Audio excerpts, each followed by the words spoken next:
मेरा ऐसा कॉन्सेप्ट है, आप बताओ कि ये सही है कि नहीं। जिसके ऊपर लाइबिलिटी है सिर्फ उसको टर्म इंश्योरेंस लेना चाहिए, जिसके ऊपर लाइबिलिटी नहीं उसको टर्म इंश्योरेंस नहीं लेना चाहिए।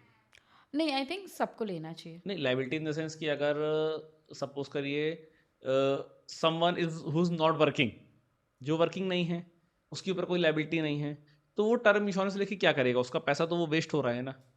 जो वर्किंग नहीं है उनको वैसे भी टर्म इंश्योरेंस नहीं मिलेगा ना। अच्छा, जो इनकम भी वर्किंग, नहीं है तो कैसे टर्म इंश्योरेंस आपके। इनकम तो मतलब शो हो जाती है। मतलब सपोज करिए हाउस वाइफ है ना, अब हस्बैंड उसका इनकम टैक्स तो भर ही रहा है, यस। एक नंबर की पूंजी दिखाने के लिए। हम्म। तो उसके नाम पे अगर वो टर्म इंश्योरेंस ले रहा है कि अगर कल के दिन उसकी डेथ हो जाती है तो फिर वो मतलब उसको ऐसे ऐसे सच कोई रिक्वायरमेंट नहीं उस पैसे की।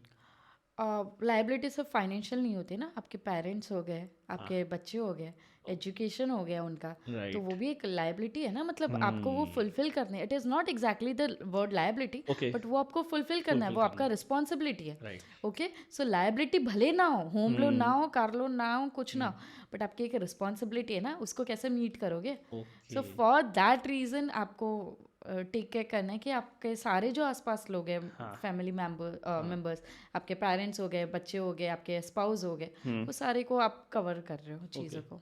अभी आपने एक वर्ड बोला था, वेडिंग इंश्योरेंस, यस। आजकल बहुत ट्रेंड ट्रेंडिंग में में है। है। ट्रेंडिंग में है, रीजन बीइंग कि बिग फैट वेडिंग्स होने लगी हैं। अब अगर वेडिंग इंश्योरेंस कोई लेता है, ठीक है, तो अगर वेडिंग में कोई इशू नहीं आता, लेकिन आगे चल के उसकी मैरिज में कोई इशू आता है या उनका डाइवोर्स हो जाता है, तो उस केस में क्या कंपनी क्लेम देगी उसको कि भाई आपने मतलब जो पैसा खर्च नहीं किया? नहीं नहीं अच्छा, नहीं देगी। नहीं, wedding insurance is only for your wedding की। आपका जो इवेंट हो रहा है हाँ। उसमें जो भी आपके खर्चे लगे, आपके जो रेंट हाँ। जो स्पेस है, जो बैंक्वेट है, हाँ। उसका हो गया, या ओके। आपके लहंगे का हो गया, हम्म। बिकॉज गर्ल्स का बहुत कॉस्टली आता है यार, हम्म। 50,000 1 lakh rupees and right. What not. Right. वो हो गया, आपकी ज्वेलरी है, हाँ। आपका जो गोल्ड एक्सचेंज कर रहे हो उसका है, या फिर आपने जो खाने के लिए पैसा दिया है, क्या बोलते हैं, केटर्स को दिया है, हाँ। डेकोरेशन का, वो सारा चीज़ कवर करता अच्छा। है। डिवोर्स तो यार डिवोर्स नहीं कवर नहीं करेगा। करेगा ना, कैसे करेगा इस पे डिवोर्स इस कवर। पे एक सिचुएशन और है। जैसे सपोज करो मैंने अपना वेडिंग इंश्योरेंस लिया था। हम्म। अब अगर बाई चांस जिस डेट में मेरे घर पे वेडिंग है, एक हफ्ते पहले किसी की डेथ हो जाती है, तो ऑब्वियस सी बात है कि वेडिंग पोस्टपोन हो जाएगी। राइट। अब उस केस में मान लीजिए मैंने 2-3 लाख रुपए एडवांस दे रखा है लोगों को, क्योंकि बिना एडवांस के तो कोई बुक करेगा नहीं। राइट। तो वो पैसा क्या मुझे मिल सकता है? यस। तो वेडिंग इंश्योरेंस इसके के लिए है ना, कि अच्छा। अगर in case of any event आपकी मैरिज पोस्टपोन्ड हो जाती है, या फिर आपके मैरिज कैंसिल हो जाती है, दुल्हन भाग गई, दूल्हा भाग गया, कुछ ऐसा हो गया, ओके। तो इन दैट केस आपको कवर मिलता है। तो जैसे मतलब अगर एक हफ्ते पहले वेडिंग कैंसिल हो गई, तो वो कंपनी इंश्योरेंस आपको पे करेगी। राइट। और सेम डे बारिश हो जाती है या फिर आप प्रॉपर तरीके से, अच्छा, इस पे ऐसा भी हो सकता है कि जैसे मान लीजिए मैंने किसी होटल वाले से कोई फैसिलिटी मांगी, वो फैसिलिटी वो मुझे प्रोवाइड नहीं कर पाया, लेकिन उसने पैसा मुझसे लिया, तो फिर मैं क्या इंश्योरेंस कंपनी के पास जा सकता हूँ? नहीं नहीं नहीं नहीं जा यार, नो सकते। No no. मतलब वो सिर्फ एज ए कैंसिल होने पे है। हाँ। कैंसिल होने पे या फिर कुछ कैंसल या अनअवॉइडेबल सिचुएशन, जैसे बहुत बारिश हो गई, हाँ। लैंड स्लाइडिंग हो रही है, अगर आप ओके। ईस्ट में रहते हो, लैंड हाँ। स्लाइडिंग हो रही है हम्म। हिमाचल वगैरह में, हम्म। ऐसा सारा सिचुएशन है, that can be covered. Okay. But अगर कुछ प्लान्ड है या फिर अगर हम्म। कोई फॉल्ट करता है, that can not be covered. Okay. Business जो इंश्योरेंस कंपनीज अभी आपने बोला कि वो एनपीओ तो नहीं है ना, वो अपना पैसा है, तो उनका बिजनेस मॉडल क्या होता है? क्योंकि जैसे मान लीजिए कितने सारे लोग हैं जो प्रीमियम पे कर रहे हैं, बहुत सारे लोग क्लेम भी कर रहे हैं, यस। तो लॉस में भी जाती होगी कंपनी कि हमेशा प्रॉफिट में रहती है? Again company to company differ करता है, इसके लिए ओके। फाइनेंशियल स्टेटमेंट्स पढ़ने पड़ेंगे कि काफ़ी कंपनी प्रॉफिटेबल है, काफ़ी कंपनी लॉस मेकिंग हो जाती है। ओके। जैसे एयरलाइंस बिजनेस में अगर देखा रहेगा, hmm. Only I believe IndiGo is having a profitable statement, बाकी हम्म। सारे के हाँ। लॉस मेकिंग है। हाँ। ओके। सेम वे इनका ऑपरेशन मल्टीपल चीज़ों में रहता है, ठीक राइट। है। तो इंश्योरेंस कंपनी का एक ही सिर्फ ये नहीं रहता है, उनके अलग अलग सेगमेंट रहता है, बिजनेस हो गया ये।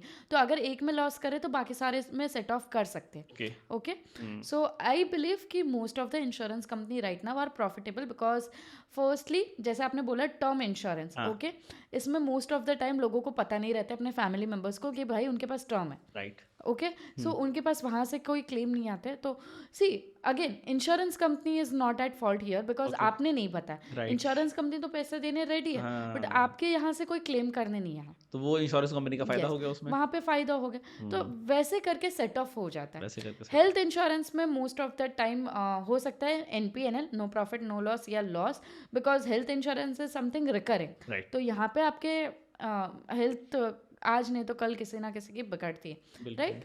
सो हेल्थ इंश्योरेंस में उसका उनका प्रॉफिट कम हो सकता है, हुँ, बट टर्म इंश्योरेंस में उनका प्रॉफिट बढ़ जाता है। ओके, प्लस बिजनेस इंश्योरेंस जो है, अगेन बिजनेस में कैसा फायर कवर होता है, चोरी कवर होती है, ये हार्डली 10 साल में एक आध बार हो सकता है किसी के साथ। अगेन इंडियन मेंटालिटी हो सकता है करके, मतलब होता है, बट नॉट एवरी ईयर आप ही के साथ होगा।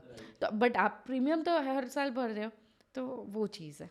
सो at the end they are profitable. Profitable. अच्छा, हेल्थ इंश्योरेंस सपोज़ करिए मैंने हेल्थ इंश्योरेंस लिया है, प्रॉपर है, सारी चीज़ें मेरी कवर हैं और मैं कहीं आउट ऑफ इंडिया घूमने गया हूँ। तो अगर आउट ऑफ इंडिया मेरी कहीं तबीयत ख़राब हो जाती है, तो क्या वो चीज़ मुझे कंपनी से अगर क्योंकि अब अगर मैं सपोज़ सिंगापुर में हूँ, तो मैं सिंगापुर से पहले इंडिया तो आऊँगा नहीं हॉस्पिटलाइज़ होने, सिंगापुर में मैं हॉस्पिटलाइज़ होऊँगा। तो इंटरनेशनल कवर्स भी होते हैं हेल्थ इंश्योरेंस में? फर्स्टली आपका ये ट्रैवल इंश्योरेंस में कवर होता है because you are travelling. Second, अगर आपके पास ऑलरेडी हेल्थ इंश्योरेंस है तो वहाँ पे एड ऑन्स होते हैं कि if you know you are a frequent traveller, जैसे यूट्यूबर्स हो गए, ट्रैवल कंटेंट क्रिएटर्स हो गए, दे ऑलरेडी नो कि भाई मैं हर मंथ ट्रैवल कर रहा हूँ या कर रही हूँ। सो देन उनके हेल्थ इंश्योरेंस में वो एड ऑन होना चाहिए कि even if I am travelling multi cities या multi countries, so that add on should be there.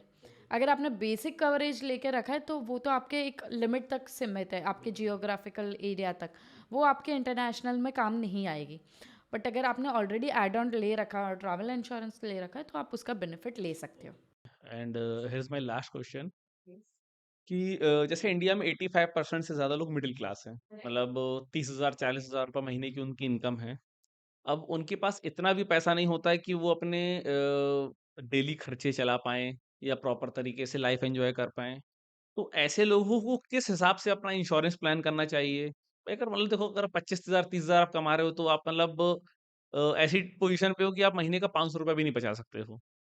तो ऐसे लोग कैसे अपना इंश्योरेंस प्लान करें? नहीं, I have came across both types of clients और इन्वेस्टर्स कि जो मतलब बेसिक सैलरी कमाते हैं 20-30,000, वो 50% सेव कर पा रहे हैं। And I have came across such clients also जो महीने का 3-4 लाख रुपए कमा रहे हैं बट वो ज़ीरो पैसा सेव कर पा रहे हैं। Okay, so at the and it totally depends कि आपका मेंटालिटी क्या है, आपका फाइनेंशियल प्लानिंग क्या है। अगर आप प्लान करते हो तो वो 20,000 में से भी आप अच्छे पैसे सेव कर सकते हो, इन्वेस्ट कर सकते हो, बचा सकते हो। ओके, और अगर आप प्लान नहीं करोगे तो आपके लिए 10 लाख रुपए भी कम है। ओके, सो इंश्योरेंस आपके इमरजेंसी फंड के बाद का सेकेंड मोस्ट प्रायर थिंग है। ओके, हेल्थ पहले आएगा फिर लाइफ आएगा। लाइफ को आप 1-2 साल के बाद भी ले सकते हो once your income starts growing, but health is your priority क्योंकि हेल्थ कभी भी कैसे भी ख़राब हो सकती है। स्ट्रेस, डिप्रेशन, हाइपरटेंशन आज का नॉर्मल ये हो गया है, थिंग हो गया है। ओके, एंड उसमें सुसाइडल केस काफ़ी हो गए हैं। उसके वजह से हेल्थ इश्यूज़ काफ़ी ख़राब हो गए, हेल्थ प्रॉब्लम्स आने लगे। So this is very common nowadays. Okay, so even if you are earning a basic amount, आपके सैलरी के बेसिस पे आप ले सकते हो बेसिक सा 2 लाख का कवर ले लो, 5 लाख का कवर ले लो, बेसिक सा। एंड बिकॉज अगर आप जल्दी लेते हो, क्योंकि मैंने बोला ना इंश्योरेंस आपके एज के साथ प्रीमियम बढ़ता है। ओके, अगर आप 20 की एज में एक प्राइस लॉक कर दोगे तो वो इतना नहीं बढ़ेगा age compare to someone who is taking at 35। Okay, because 35 में आपकी एज हार्मोनल चेंजेस होते हैं, आपकी एज बढ़ती है, आपके हेल्थ इश्यूज बढ़ते हैं, सारी चीज़ होती है। सो जब आप 20 to 30 के बीच में जब अगर आप ले लेते हो तो एक प्राइस पे लॉक इन कर देते हो उसको। ऑब्वियसली वो इन्फ्लेशन के साथ बढ़ता है, but not as compare to something which you are going to buy at 35 years. Okay, so ये चीज़ बहुत मैटर करती है कि आप अगर 20 या 25 साल के एज में आपने हेल्थ इंश्योरेंस ले लिया, that is costing you around yearly I would say 5 to 6,000 rupees. Okay, only, मतलब महीने का 500 रुपया। अब मुझे बताओ 20,000 में से क्या 500 रुपया इंश्योरेंस में डालना is not worth. It's good right, because वो आपका एक मेजर फाइनेंशियल रिस्पॉन्सिबिलिटी, आपकी हेल्थ को ये प्रोटेक्ट करता है। अब बाकी सारा मैं हमेशा बोलती वेल्थ बना लोगे, आपका सारा बिल्ड हो जाएगा, बट हेल्थ एक बार गई ना तो आपका बाकी जो बनाया हुआ चीज़ है ना वो ज़ीरो हो जाता है। आप उसको मैनेज कैसे करोगे जब आप भी वीकनेस डल हो, कैसे उसको मैनेज करोगे? सो health is the biggest investment right now for you. Great. One one more thing, health insurance maximum किस एज ग्रुप तक लिया जा सकता है? हेल्थ इंश्योरेंस मैंने बोला ना एवरी ईयर रिन्यू करना होता है। नहीं, नहीं, रिन्यू तो होता है। सपोज़ कोई बंदा 64 इयर्स का है, उसने आज तक कोई हेल्थ इंश्योरेंस नहीं लिया है।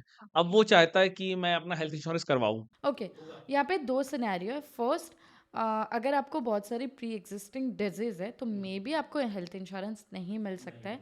मे बी जैसे पार्किंसन है या ये सारे डिजीज़ है तो मे बी आपको नहीं मिलेगा, again policy to policy.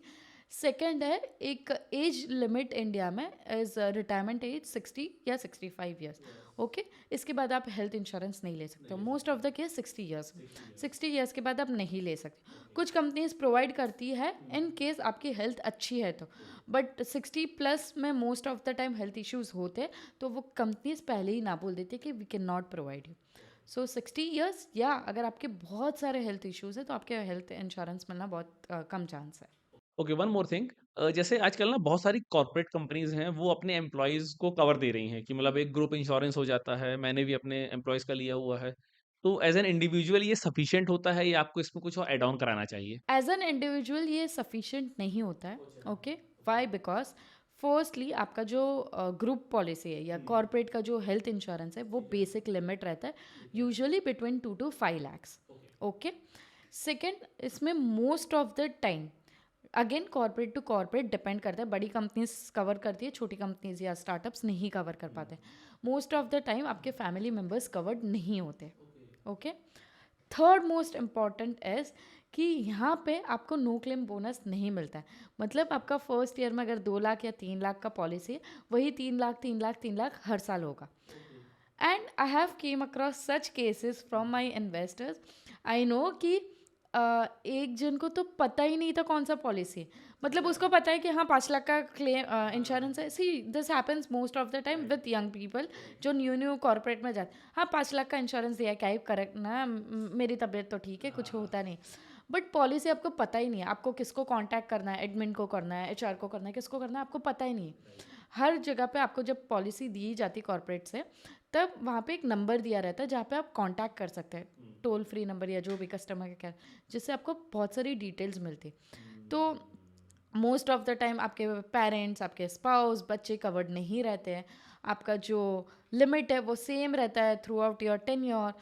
One more important factor, जब आप वन पॉलिसी से वन कंपनी से, वन कॉर्पोरेट से जब शिफ्ट लेते हो, तब वो पीरियड कवर्ड नहीं रहता है। तो आपका जो नोटिस पीरियड है वो कवर नहीं होता है।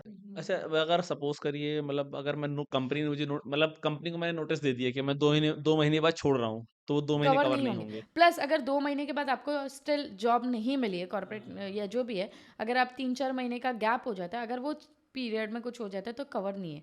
प्लस अगर आप जब प्राइवेट पॉलिसी लेते हैं तो एवरी ईयर वो अमाउंट बढ़ता है नो क्लेम बोनस के वजह से।